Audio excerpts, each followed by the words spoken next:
ऐका ना, ऑफिस कामावरतून घरी आल्यानंतर हे जे आमचं वातावरण आहे, हे हे हे मूग आहे.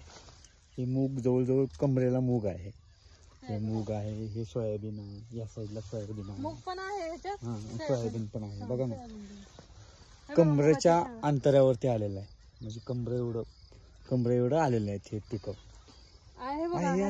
हे जे हे एवढं वातावरण एवढं असं जिथपर्यंत आमच्या घराच्या पाठीमागे जिथपर्यंत कोंबड्या फिरलेत तिथपर्यंत खात पडलेल्या ठिकाणी हे बघा कसलं आलंय सोयाबीन. ही एवढी साईड पूर्ण म्हणजे आमच्या कोंबड्या जिथपर्यंत फिरलेत तेवढं पूर्ण सोयाबीन कमरे एवढं आहेच. हे बघा कमरेला आहे सोयाबीन. आणि ह्याच्यामध्ये जर थांबलं तर माणूस इथून एवढा वरच दिसणार आहे, खाली काहीच दिसणार नाही, एवढं तरी उंच आलंय. अडचणी जायला भीती वाटलेल्या.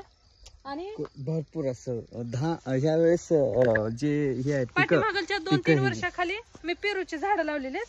त्या पेरूच्या झाडाला एवढं छान म्हणजे माणूस कसं आपल्या लेकरांचा विचार करून चांगलं घर बांधायचं, बाबा पत्र्यात नको, छपरात नको, माझी लेकरं बायको बंगल्यात असावं असे विचार करणार आहेत का नाही माणसं, तशी मुक्या प्राण्याला सुद्धा एवढे विचार आहेत की आपले पिल्ले कसे आणि कुठं ठेवावं, की पाऊस येऊ लागल्यावर माझे पिल्ले भिजतील, माझे अंडे गार होतील. थांबा दाखवते की त्यांना दाखवणार आहे. आणि हे बघा किती असं गुमटून केले बघा. हे बघा तुम्हाला दिसेल न दिसेल, हे बघा कसा खोपा केला. हे का सगळी पानं गुपून घेतलेले त्याला.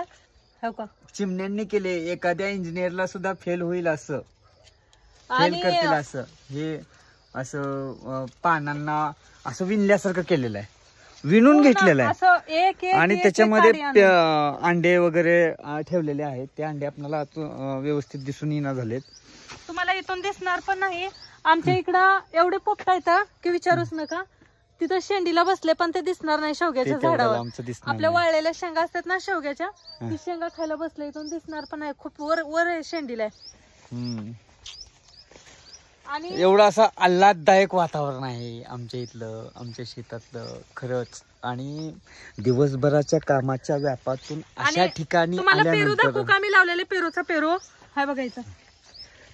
दाखव. हे बघा हे पेरू, हे का कसलं पेरू लागलं. पेरू आहे.